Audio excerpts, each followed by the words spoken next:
I've estimated by the year 2061, the UK will be majority non-white British. Now, for a lot of people, that's not an issue because if people share certain values, it doesn't matter what race you belong to, as long as you love the country, you share the values, you want the country to succeed, then that should be fine.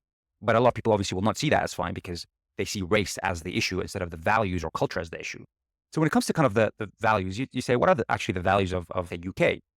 Well, some of the values are the freedom of the individual, liberty, it's tolerance towards other faiths and views, and it's the rule of law. Now, some people will say these are not unique to the UK, and values doesn't necessarily need to be unique to the UK. It's just relative to what other people in other cultures value more than those things.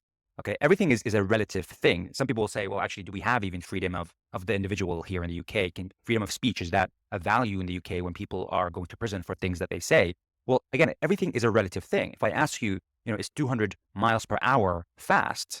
Well, what are you comparing that to? To a human running 200 miles an hour is very fast, but to an airplane, that's not really that fast. And so when we say the values of the UK is this, or of Europe is this, it's relative to other cultures or other places that have different values. And that's not to say the other cultures or other people have values that are of less value to anything else. It's just different things that they value as the top priority, right? Some cultures value religion as the number one thing. That's not really the case in the UK, right? Or in Europe. It used to be maybe a very long time ago.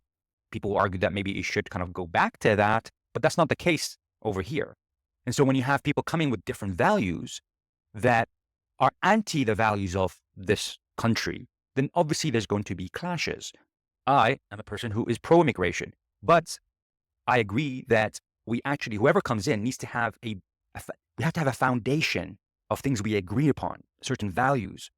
Yes, have your traditions, have your ways of life and your practices, but we need to also define what it means to be British and what it means to share this culture together and what values are important for us as a British citizen.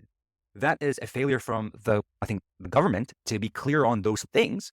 Like a lot of other places are very clear on what it means to be a citizen there. And you need to adhere to these things in order to be considered an engaged citizen that shares the goal of helping that country succeed, right? That has been a failure, I think, in the UK because of this idea that, they can have their culture, we can have our culture, and we don't need to kind of interact with each other. And it's created this kind of, in some societies, in some areas, has created this kind of segregation. The communities have not been integrated, and therefore it feels like those two communities are living in foreign countries. They don't understand each other that much, which obviously causes a lot of conflict.